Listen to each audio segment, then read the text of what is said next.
Today we're going to be discussing the citation that the Illinois Department of Public Health recently issued to Bridgeway Senior Living nursing home in Bensenville after a resident there fell, suffered a brain bleed, and died. My name is Barry Doyle. I'm a lawyer in Skokie, practicing nursing home abuse and neglect work throughout the state of Illinois.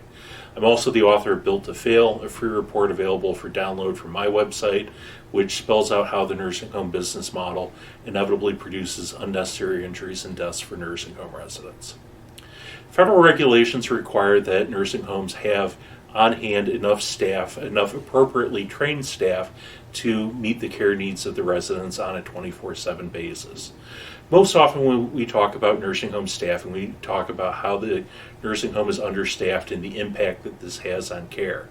However, not having appropriately trained staff also has a serious impact on care.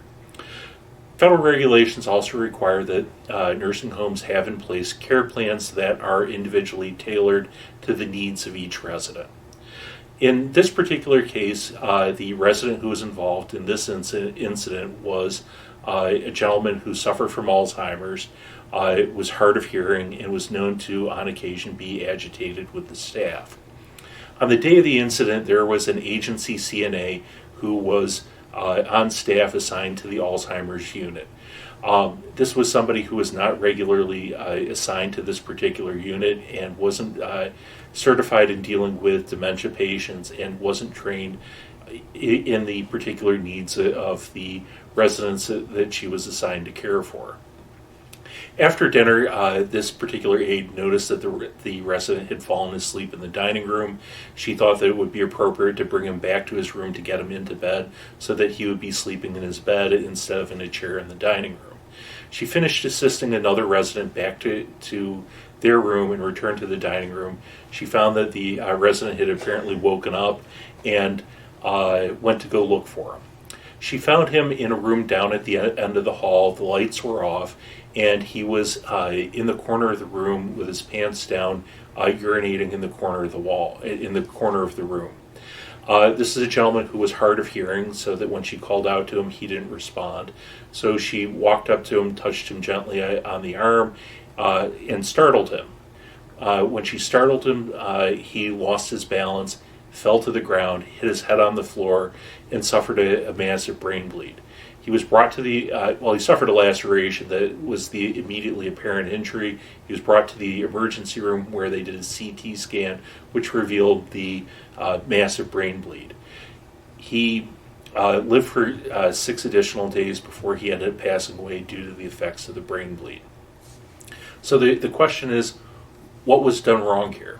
There are really 2 levels to this. The first is that there wasn't a care plan that was in place that specifically addressed this resident's care needs.